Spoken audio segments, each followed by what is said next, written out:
everyone, I am Ishita Khurana, first professional MBBS student at Vardhman Mahavir medical college and Safdarjung hospital New Delhi. तो देखो आज exactly आज से 1 महीने बाद तुम्हारा नीट हो सकता है। जैसे अभी तो पोस्टपोन की न्यूज़ आ रही है, उस सबको छोड़ो, लेकिन आज से तुम्हारे पास एग्जैक्टली 1 महीना बचा है, ठीक है। तो तुम्हारी क्या स्ट्रैटेजी होनी चाहिए, क्या तुम्हारा टाइम टेबल हो, ये सब चीज़ें आज हम डिस्कस करेंगे। तो सबसे पहली बात जो मैं तुम्हें बता दूं कि मैं इस वीडियो में टाइम टेबल नहीं बताऊंगी तुम्हें।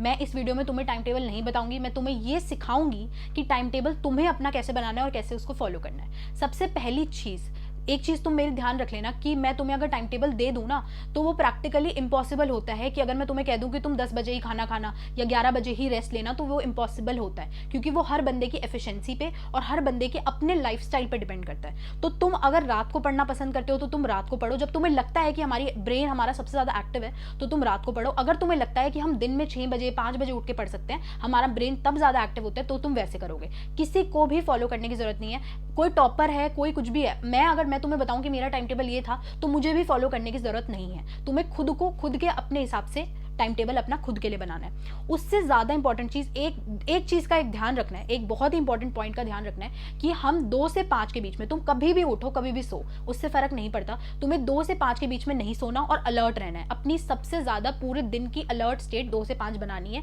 और सोना नहीं है उस टाइम पे, ठीक है। और उस टाइम पे जरूर पढ़ना 2 से 5 के बीच में, ताकि तुम्हारा ब्रेन एक्टिव रहे। और जो भी मॉक टेस्ट तुम देते हो वो 2 से 5 के बीच में ही दोगे, जिससे कि नीट वाले दिन पे तुम्हारे ब्रेन को एक आदत पड़ जाएगी, तुम्हारा जो शेड्यूल है पूरा वो वैसे सेट हो जाएगा कि तुम 2 to 5 बहुत अच्छे से परफॉर्म कर पाओगे। तो ये चीज 1 महीने पहले से ही शुरू करनी है, ठीक है। ये तो बिल्कुल नोट कर लेना, मैंने भी ऐसे ही किया था और ये बहुत इंपॉर्टेंट फैक्टर होता है, ताकि तुम्हें उस टाइम पे बहुत तुम एक्टिव रहो।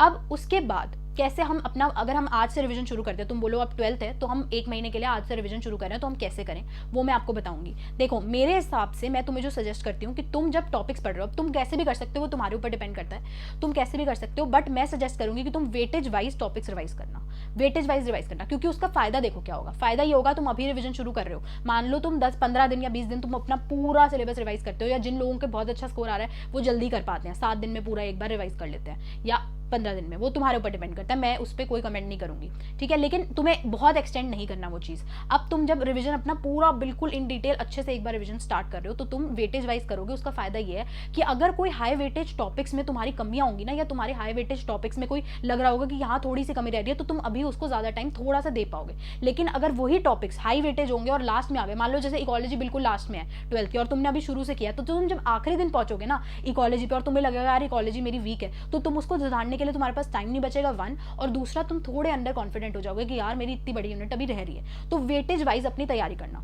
अब मान लो ऐसा हो जाए, एक सिचुएशन मान लेती हूँ, ऐसा हो जाए कि अब तुम बहुत ही फिजिक्स का कोई हाई वेटेज टॉपिक पे आ गए हो, कोई ऐसा चैप्टर आ गया लेकिन वो तुम्हारा बहुत वीक है, तुम मतलब लग रहा है कि यार इसमें तो बहुत टाइम लगेगा और मेरा वीक भी बहुत है। तो ऐसे टॉपिक्स में क्या करोगे, तुम फॉर्मूला बेस्ड कर लो और प्रीवियस ईयर क्वेश्चन देख लो, उसके साथ कॉन्सेप्ट रिलेट करके उतना टॉपिक खत्म कर लो, बस ज्यादा टाइम मत वेस्ट करना।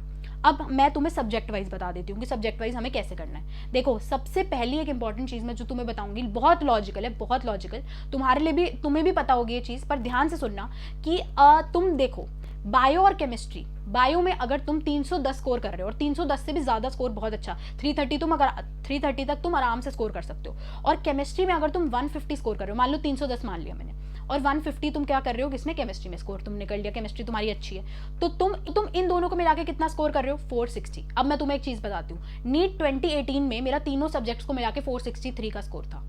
अब ये देखो कि मैंने भी ये गलतियां की थी, ये मैंने गलती की थी, मुझे लग रहा था मेरा सिलेबस कंप्लीट नहीं है, मेरे को लगता था मेरी फिजिक्स स्ट्रांग है, लेकिन वहां पे मेरे फिजिक्स में आए 80 नंबर 70 नंबर, इतने नंबर आए थे बस, और मैंने बायो और केमिस्ट्री पे काम नहीं किया था। तो इसलिए अगर लास्ट टाइम पे तुम चाहते हो कि हमें अपना स्कोर बढ़ाना है, तो क्या चीज ध्यान रखनी है, ये चीज ध्यान रखनी है कि हमें ऐसी चीजें उठानी है जिसमें हम कम मेहनत करें और हम ज्यादा स्कोर बढ़ा पाए। अब अगर मान लो तुम इस टाइम पे तुम्हारा रोटेशन बहुत वीक है और तुम रोटेशन लेके बैठ गए कि नहीं जी मुझे तो रोटेशन नहीं करना है, और तुम बायो केमिस्ट्री छोड़ दिया, तुम 6-6 7-7 घंटे रोटेशन कर रहे हो, तो तुम्हारा कितना बड़ा लॉस है, क्योंकि रोटेशन में से मान लो 3 भी क्वेश्चन आ गए, तो तुम वो 6 घंटे जो है अगर तुमने बायोकेमिस्ट्री में दे दिए होते, तो तुम्हारे उसमें कितने ज्यादा मार्क्स तुम कवर कर लेते और कितने ज्यादा तुम्हारा स्कोर आ जाता। तो इसलिए केमिस्ट्री और बायो को बिल्कुल मत छोड़ना, केमिस्ट्री और बायो ही। अब तुम्हें एक और चीज बताती हूँ, स्टैटिस्टिकली तुम्हें केमिस्ट्री और बायो अगर ये है ना, केमिस्ट्री और बायो जो है ये तुम्हारा सिलेक्शन कराएगी, और फिजिक्स जो है वो तुम्हारी रैंक बनाएगी। तो तुम अगर लग रहा है कि हमारा सिलेक्शन अभी एंडेंजर्ड है, हम सिलेक्शन हमारा पता नहीं होगा या नहीं, तो तुम्हें पहले बायो और केमिस्ट्री को अपना पक्का करना है जिससे तुम्हारा सिलेक्शन हो जाए। 460 मार्क्स, तुम 100 नंबर भी ले आए, 560 हो गए सीधे सीधे फिजिक्स में।